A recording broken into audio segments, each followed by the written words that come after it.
El Departamento de Prensa de Radio Universidad de Chile presenta Semáforo, un espacio para encontrarse con quienes están transformando el mundo desde la cultura y la sociedad civil. Conversaciones sobre ciudadanía, sus expresiones y desafíos, junto a la periodista Antonella Esteves. Dirección Patricio López. Edición Diana Porras. Producción Tania González.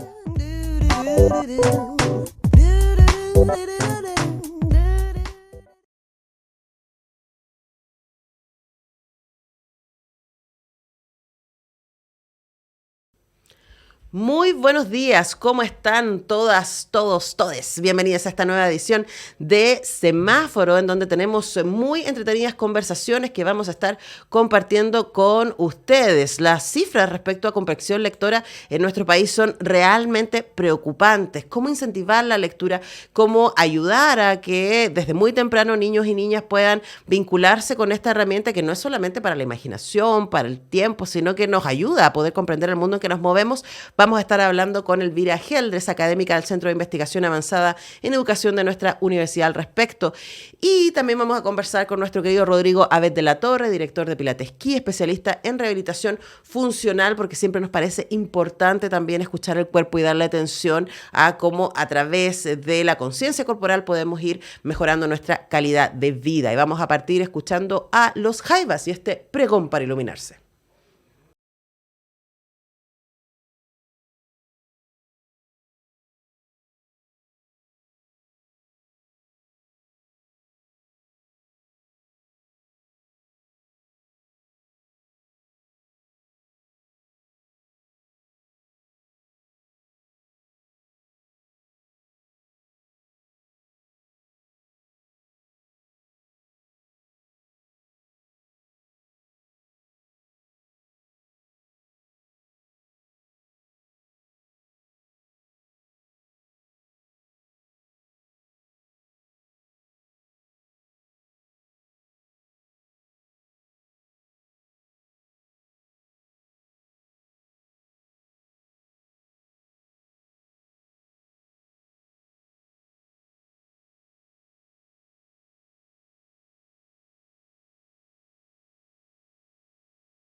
De acuerdo a la Organización para la Cooperación y Desarrollo Económico, OCDE, 1 de cada 2 personas en Chile no comprende lo que lee. Este no es un problema único en nuestro país, ojo, porque según UNICEF, la mala comprensión lectora no solo afecta a nuestro país, sino en la zona, en Latinoamérica y el Caribe, donde 4 de cada 5 estudiantes de 11 años no alcanzan el nivel mínimo de comprensión lectora. Por supuesto que es una situación bastante preocupante y es por eso que estamos al otro lado de nuestro teléfono con Elvira Geldres, académica del Centro de Investigación Avanzada en Educación de la Universidad de Chile, el CIAE, quien es parte de las investigadoras que ha desarrollado varios estudios respecto a las dificultades en la comprensión lectora de niños y niñas del país. Elvira, muy buenos días, ¿cómo estás? Hola, muy buenos días. Muy bien, muchas gracias. Bueno, muchas gracias por acompañarnos y bueno, estamos ya partiendo mayo, pero abril es el mes del libro y uno vio una efervescencia tremenda respecto a ferias, lanzamientos, actividades y cosas varias y podría pensar que bueno, ya hay un gran entusiasmo y mucha literatura con énfasis en públicos jóvenes y uno debería decir está todo bien, pero las cifras dicen exactamente lo contrario. Luego, lo primero que quiero preguntarte es cuáles son las consecuencias que tienen en la formación general de una persona la dificultad lectora.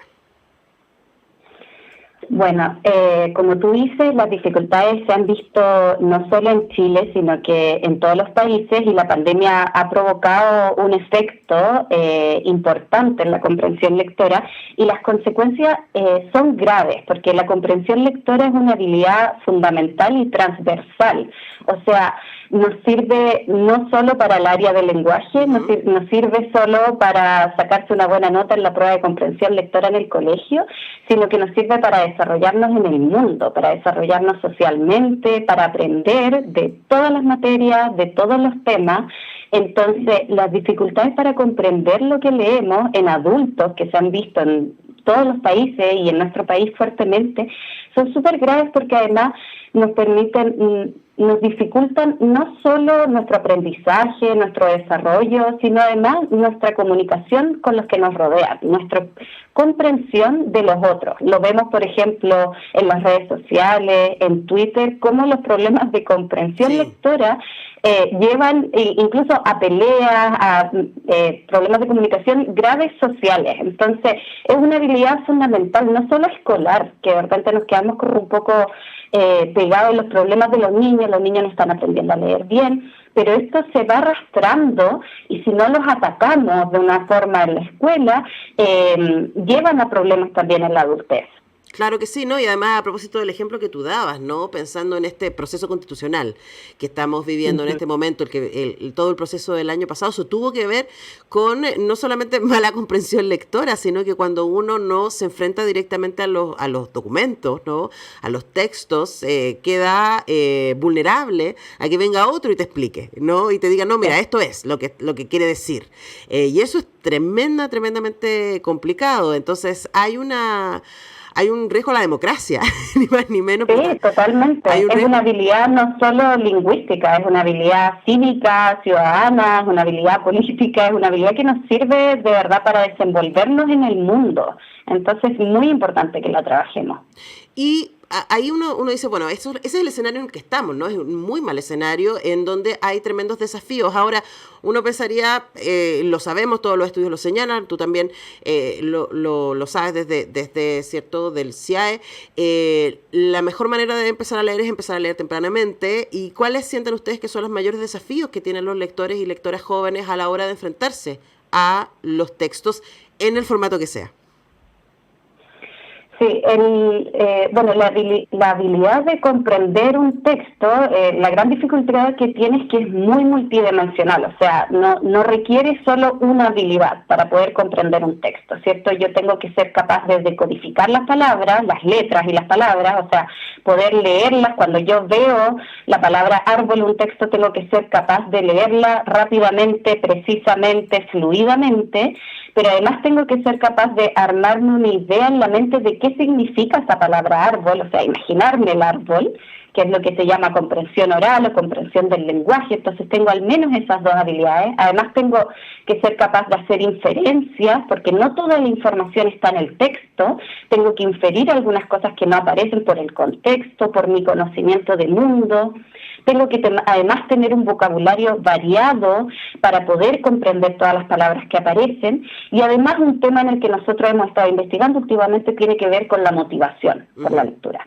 Para yo poder comprender y armarme esta idea mental de lo que estoy leyendo, tengo que querer entender. La lectura, la comprensión lectora es un acto motivado. Si yo no quiero entender o me parece muy difícil, que es un tema que pasa con nuestros estudiantes, ¿cierto? Que están expuestos a textos muy complejos o de temas que no son interesantes, entonces eso disminuye su motivación y hace que sea mucho más difícil comprender el texto. Entonces, tenemos varios desafíos, ¿cierto? Tanto del lado de la decodificación, de los problemas de leer fluidamente, también del lado de la comprensión oral, o sea, de que los niños logren armarse esta idea mental, pero tenemos también problemas con la motivación. Entonces, el desafío tiene muchas dimensiones y por eso es tan difícil de abordar y por eso llevamos, yo creo, también tantos años un poco atrapados en este mismo problema.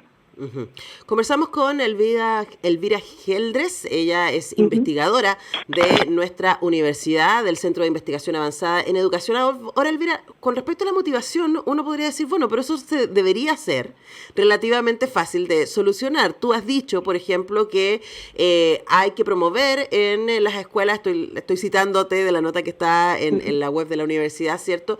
En la selección de libros innovadores, cómics, manga, incluso leer textos cortos, incluso Twitter.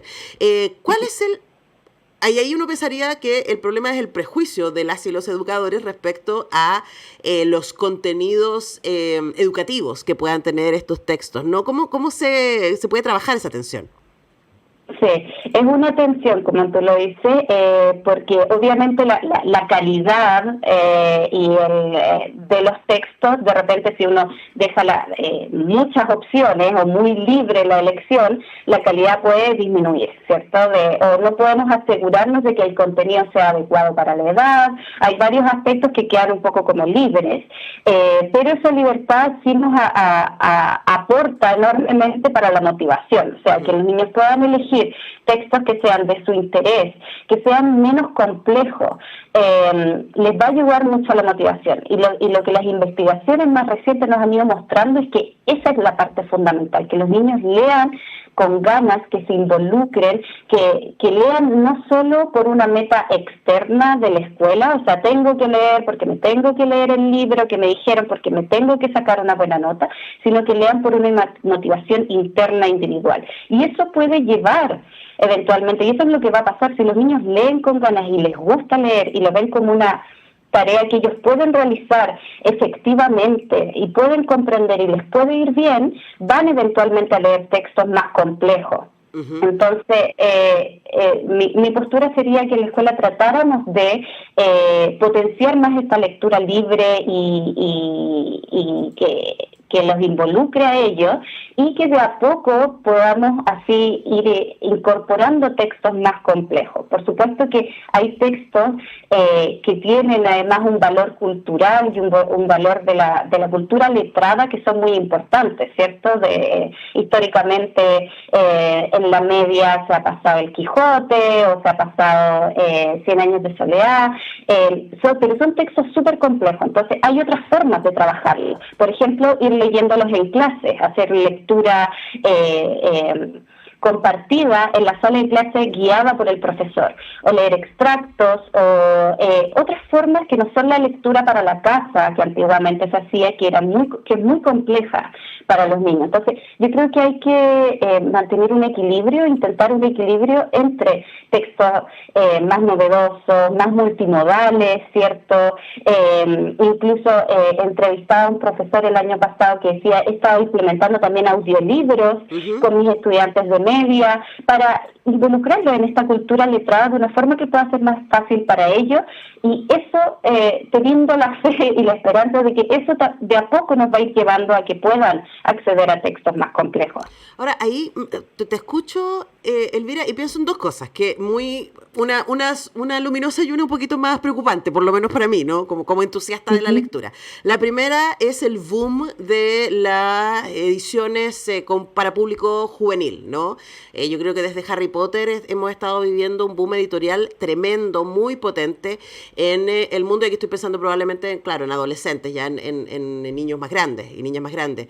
Y parte de ese boom tiene que ver también con la lógica de los booktubers, ¿cierto? O de los instagramers, que son influencers en libros, y yo creo que hay un tremendo poder. A mí yo le he dado muchas vueltas a ese fenómeno, y hay un poder en el que en que alguien de tu edad con entusiasmo te pueda recomendar algo. Cuéntanos qué opinas de ese fenómeno. Totalmente, o sea, me parece fundamental y una muy buena iniciativa, o sea, es una forma también de agarrar las redes sociales a nuestro beneficio, ¿cierto? Que también es como, la tecnología ha sido como un desafío nuevo que avanza a un ritmo de verdad imposible de ser tomado por la escuela, ¿cierto? Uh-huh. El currículum no considera el ritmo al que se mueve la tecnología, entonces es un desafío constante para la escuela y para los profesores. Entonces el tema de los booktubers es fundamental, me parece, o sea, la valoración de la lectura viene por un tema cultural y social, y el valor de los pares y de las familias es fundamental para que los niños la desarrollen ellos también, la motivación.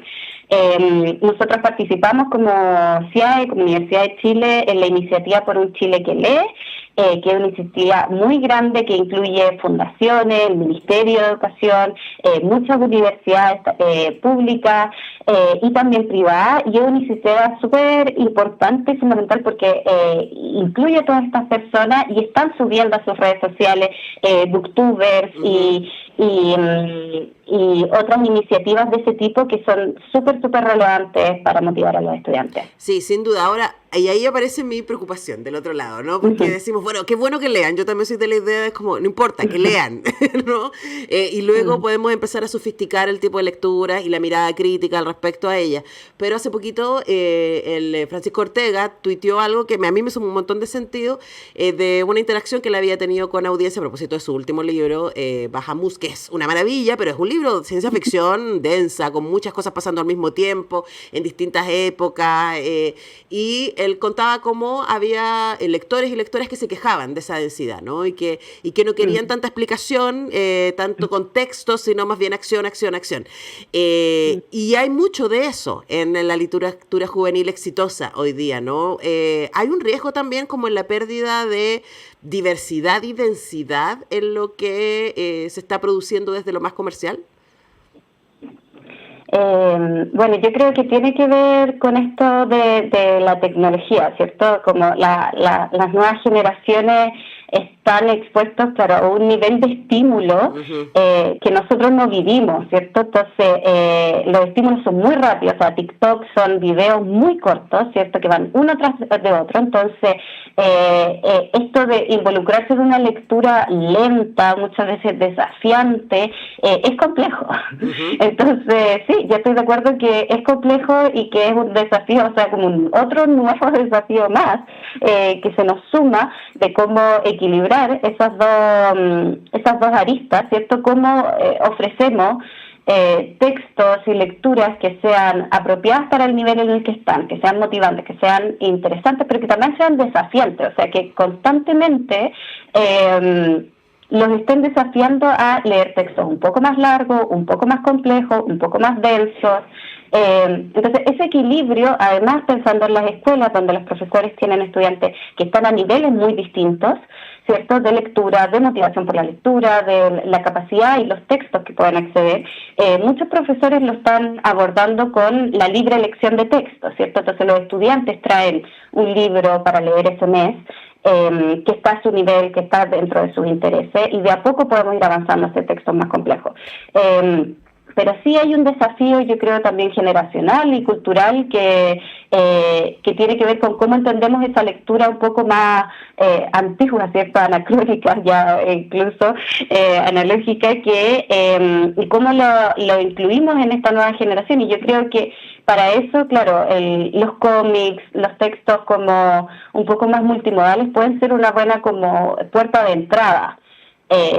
Y todo lo que es ciencia ficción y fantasía y todo lo que tú decías como estos libros para adolescentes que estuvieron muy de moda, ¿cierto? Como Harry Potter, Crepúsculo. claro, todo eso son fundamentales, ¿cierto? Porque involucran a los estudiantes en un mundo nuevo, ¿cierto? Desarrollan la imaginación, la creatividad, este mundo que ellos se crean en sus mentes. Bueno, ahora con las películas, ven la película, no, pero... Pensaba, Elvira, que, claro, uno tampoco partió leyendo, bueno, no sé, a lo mejor hay gente muy genial que lo hizo, pero uno tampoco partió leyendo El Señor de los Anillos, ¿no? Antes leyó Narnia, que es un poquito más accesible, y antes de eso seguramente leímos otras cosas, no leímos cuentos y no sé qué, entonces hay un ejercicio ahí de camino y quizás hay un gran desafío para quienes nos escuchan, que sabemos que aquí Radio Universidad de Chile la escuchan muchos formadores y formadoras, profesores, profesoras, y por supuesto es un honor y una responsabilidad arriesgarse, ¿no? Por lo menos a mí, que yo estoy recién empezando a leer más cómics, estoy sorprendida de la cantidad de belleza, densidad, profundidad que hay en esos materiales, y quizás hay que como desprejuiciarse un poco y ir a ver qué es lo que empieza a aparecer ahí. Sí, totalmente. Y como te decía, estos textos un poco más complejos, tratar de implementar esta lectura más guiada, ¿cierto? Una lectura semana a semana, un rato se lee todos juntos, leemos en la sala, el profesor explica, ¿cierto? Los aspectos que son más difíciles. Hacemos de la lectura como un momento grupal para textos más difíciles, y ellos leen textos un poco más fáciles, independientemente, que puede como un poco ayudar a equilibrar, ¿cierto? Entre textos como más densos y textos más interesantes y motivantes para ellos. Bueno, ahí tienen entonces algunas recomendaciones. Les invitamos a conocer el trabajo que se hace desde el Centro de Investigación Avanzada en Educación de nuestra universidad. Hemos estado conversando con Elvira Geldres, investigadora y académica del CIAE. Muchas gracias, Elvira, por este tiempo con Radio Universidad de Chile. Y muchas gracias, Antonella, que estén muy bien. Que estén muy bien también. Nosotros vamos a la música, a la pausa, y ya regresamos con más Semáforo.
Y estamos muy, muy, muy felices porque tenemos en el estudio a nuestro querido Rodrigo Abet, director de Pilates Ki, además especialista en rehabilitación funcional. Tantos Zooms que no nos vemos, Rodrigo Abet. Ya era demasiado y cuando me dijeron que viniera, me vine corriendo. Literalmente me vine corriendo. Ah, muy bien. Yo con Rodrigo a veces me topo ahí en el estudio de Pilates Ki, pero qué alegría tenerte aquí en el estudio. Sí, es otra cosa porque otra experiencia, mucho más profunda, eso de verse, sentirse, conversar, de verdad que lo de Zoom también sirve, pero estar en lo presencial no tiene precio. Es otra cosa. A propósito de eso mismo, ¿no? A propósito de lo que se genera cuando uno está junto, cuando se abraza, cuando se mira a los ojos, cuando se mueve.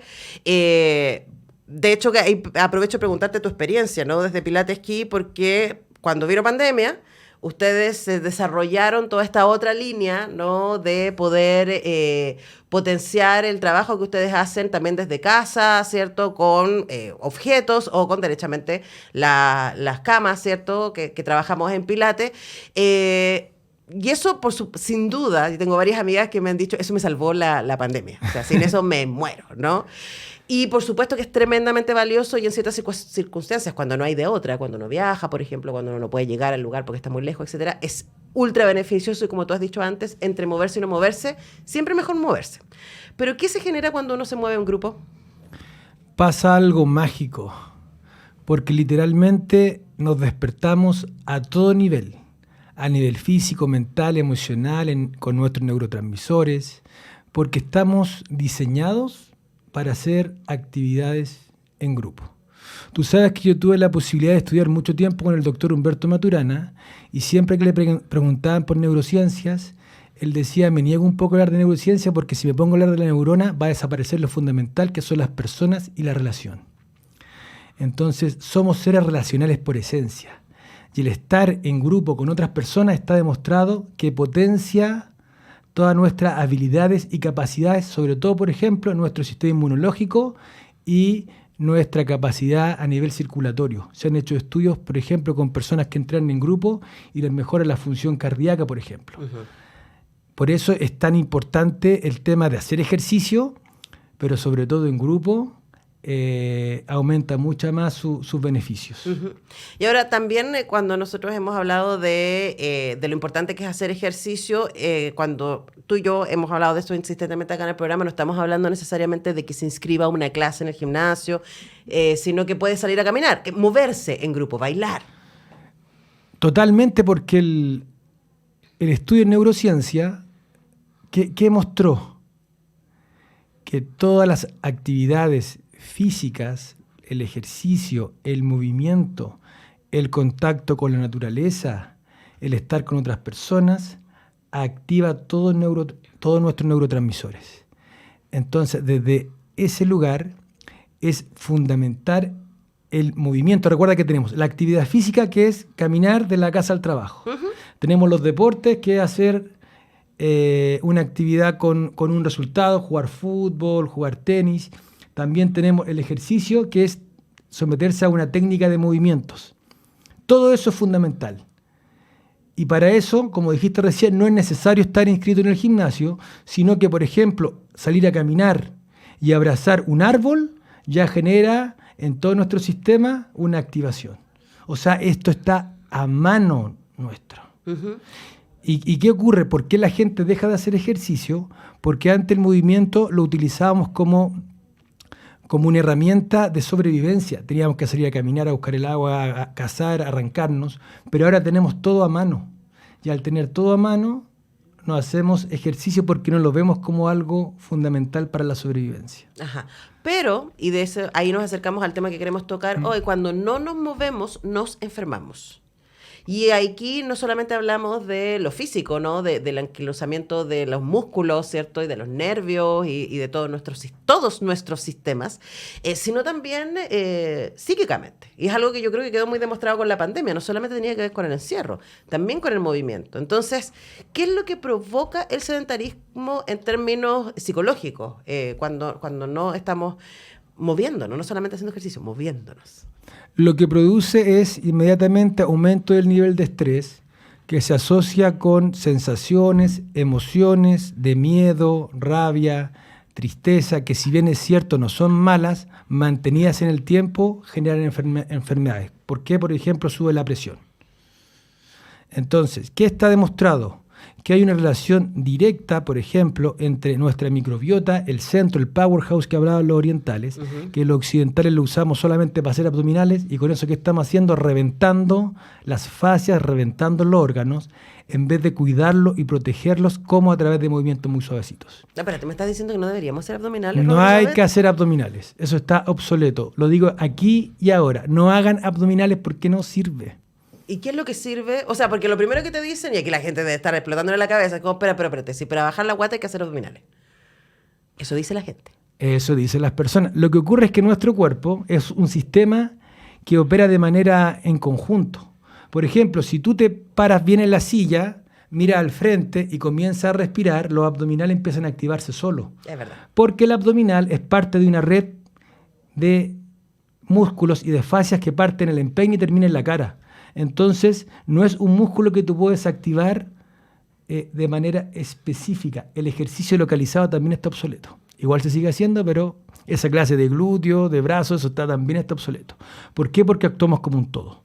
Entonces, la mejor manera de hacer abdominales es hacer ejercicios funcionales. Me pongo de pie, camino, me giro, me roto, me agacho. Todos los ejercicios como de animales. Por ejemplo, hay una técnica que se llama Animal Flow, que son ejercicios que se encuentran en la naturaleza, y eso, ¿qué hace? Activar los abdominales todo el rato. La respiración activa los abdominales. Ahora, es interesante lo que dices porque uno se acuerda también de esos ejercicios, o en el colegio cuando trataba de hacer abdominales, o en algún momento en el gimnasio, yo no lo hice, pero después queda, por ejemplo, con un problema acá en la zona cervical. En la zona cervical, ¿no? Porque claro, por movilizar esto no estás moviendo apropiadamente todo el cuerpo y por lo tanto estás poniendo presión donde no deberías. Uno está encorvado todo el día porque está sentado, ¿cierto? Vas al gimnasio, haces abdominales y recreas esa posición de estar encorvado pero contra gravedad, subiendo la cabeza como loco. Entonces, al revés, la clave está en la expansión, en la respiración, en la postura, en el movimiento, en ir generando que en nuestro diario vivir la actividad física sea un espacio natural. Por eso el cambio cultural es tan importante. No basta con que la gente solamente haga ejercicio, sino que hay que generar espacios nuevos. Por ejemplo, plazas, que la gente tenga acceso a la naturaleza, a parques. Así se controla el sedentarismo, no que hagan solamente ejercicio. A caminar, a bailar, lo hemos dicho antes. Estamos conversando con Rodrigo Abet de la Torre, director de Pilates Esquí, especialista en rehabilitación funcional. Y ¿qué es lo que se produce? Y aquí yo creo también que nos hables de tu caso personal, lo hemos tocado antes, pero yo creo que no en detalle, ¿no? Tú tuviste un cáncer y parte de tu proceso de rehabilitación, el que tú ejerciste sobre ti mismo, fue ver cómo el movimiento podía apoyar, ¿cierto?, todos los otros procesos terapéuticos que tú viviste, que es importante decir que fueron paralelamente varios procesos terapéuticos, pero también tuviste cómo tu cuerpo reaccionó a darle espacio al movimiento para su propia sanación. Yo llegué a un acuerdo con el médico de no trabajar. 1 año me dijo, te tienes que dedicar a esto. Pero yo no cumplí ese acuerdo, porque a las 3 semanas yo ya estaba dando clases. ¿Y por qué? Porque dar clases para mí era un espacio de armonía. Entonces, ¿qué ocurría? Se regulaba mi estado de ánimo. Porque con el movimiento suave, que uno va generando a nivel de neurotransmisores, por ejemplo, dopamina, que tiene que ver mucho con el tema de controlar el dolor, junto con el placer también, junto con el estado de ánimo, junto con también la oxitocina, la serotonina y las endorfinas. Eso iba pasando en mí. Entonces, yo hacía mi clase, trabajaba con mis alumnos y, por ejemplo, podía controlar las náuseas que me producía la quimioterapia. Y eso está muy estudiado en la medida en que una persona es capaz de conectarse con su corporalidad, moverse, respirar, puede controlar incluso de mejor manera ataques de epilepsia. Porque el poder del movimiento es pero inmenso y es una relación maravillosa entre nuestro estómago y nuestro cerebro. porque lo que pasa en el estómago regula nuestra función cerebral. ¿Y cómo desde lo muscular podemos apoyar esa regulación desde el estómago? Por ejemplo, algo muy básico es la postura. Si yo estoy con una mala postura, estoy encorvado mucho rato, ¿qué va a estar pasando con mi sistema nervioso entérico que está en la zona del estómago? Se va a inflamar. ¿Y qué va a generar eso? Un colapso de los demás sistemas. O sea, cuando yo estoy modo Gollum. Claro. Y además que es muy interesante el modo Gollum, la gente se encorvado, claramente, ahí hay un estado de ánimo, hay una posición frente a la vida, ¿no? Que se traduce en lo físico y que va a tener cosas. Pero es que ese modo es muy interesante porque esa es la zona de confort de esa persona. Por eso no es llegar y decir a una persona enderécese. Nosotros en Pelea de Esquí buscamos que aparezca una nueva postura de forma natural, orgánica, porque esa persona tiene esa posición, porque para esa persona eso es coherente en su vivir. Uh-huh. Entonces no basta solamente con el tema del ejercicio, sino que ahí que tienen que entrar temas emocionales, psicológicos, la alimentación, el modo de vida, porque ese modo Gollum ya se transformó, fíjate tú, en su zona de confort y con la menos fuerza, con la menos exigencia está en esa posición que le es cómoda, uh-huh, aunque le genere malestar y enfermedad. Uh-huh. Ahora, tú has dicho antes acá en este espacio, y me parece importante recordarlo, que a veces cuando nos sentimos en desánimo, y a mí me pasa seguido que estoy cansada más que desanimada, es como decir, ay, tengo que ir a Pilates. Y así, bajé los hombros inmediatamente, tengo que ir a Pilates. Pero me obligo a ir porque sé que una vez que estoy allá y que me estoy estirando y que la Gaby, que es fantástica, además, me cuenta chistes y lo pasamos bien, voy a salir con otro estado de ánimo y que mi cansancio se va a transformar en otra cosa. Y lo hemos hablado acá respecto a las posturas, ¿no? Estas posturas básicas como de Wonder Woman, como Superman, abrir el pecho, ¿cierto? Abrir las piernas y estar como en posición árbol frente al suelo, etcétera. Eso también genera un mensaje del cuerpo al cerebro que tiene un efecto en el estado de ánimo. ¿Viste que ha aprendido cosas, Rodrigo Abet? Es que lo explicaste muy bien, querida. Pero tú tienes la parte científica. Lo que ocurre es que ahí cuando uno toma cierta postura, nuestro cuerpo, nuestro sistema nervioso, inmediatamente lee que uno ya pasó de un malestar a un bienestar.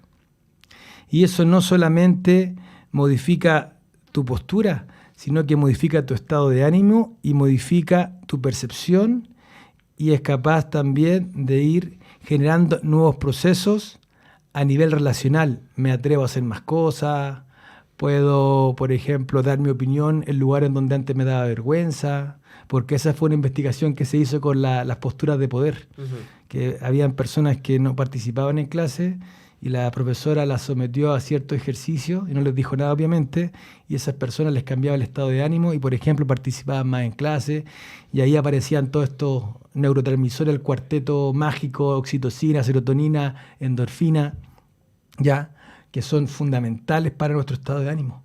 Entonces, solamente la postura inmediatamente cambia nuestra percepción. Y eso es impresionante, porque ya está siendo recomendada como un medicamento. Nunca antes en la historia los médicos mandaron tanto a hacer actividad física. Y nunca tanto por temas mental de estrés. Ahora tú vas al médico y el médico, ¿qué te dice? Tienes que hacer actividad física, tienes que hacer ejercicio. Y el sedentarismo en Estados Unidos y en Inglaterra ya está descrito como una enfermedad. Usted no hace ejercicio, usted es considerado una persona enferma. Uh-huh.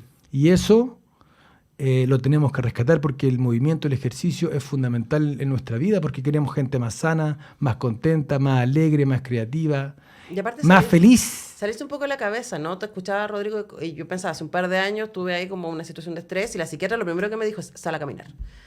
Lo primero que me dijo es, sal y muévete. Y de verdad hay un ejercicio primero de voluntad, de decir, ya, ok, voy a moverme, y luego cuando uno ve cómo cambia tu estado de ánimo, tú cómo te sientes, a partir del movimiento es fundamental. Ahora, pensando que estamos entrando en el invierno, que ya hace más frío y que cuando hace más frío cuesta más salir de la cama, cuesta más levantarse temprano, por ejemplo, la gente que hace ejercicio muy temprano. ¿Cuáles serían las recomendaciones para terminar?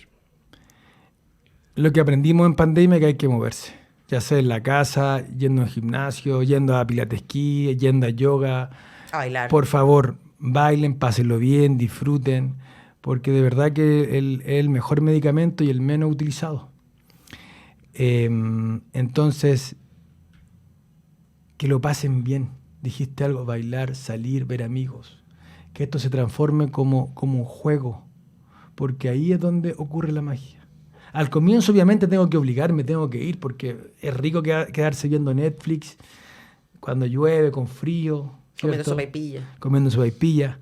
Pero no, uno tiene que ir, tiene que pensar qué pasa ahí, que va a estar la Gaby, la profesora, con hartas ganas, con harta energía, después de la clase salen mejor, más contenta, con más ánimo, pero que esto se transforme como un estilo de vida, porque así va a operar inconscientemente, pero sobre todo como un juego, recuperando lo único que tenemos a mano para estar en bienestar y ser felices, que es el presente. Porque en el presente podemos estar en ese bienestar que estamos como buscando, en el aquí y en el ahora. Bueno, entonces ahí tienen algunas recomendaciones a moverse. Si usted se siente desanimado, bueno, salga a caminar. Eso es lo primero, salga a caminar, ni siquiera nada más complicado que eso, ¿no? Pruebe con posturas de poder, con ensanchar los hombros, con estirarse, tocar. Es que tenemos que hacer un video de las posturas de poder con Antonella, porque ya. Vamos a hacer un video. Hay que hacer algo. Vamos a hacer un video en el futuro.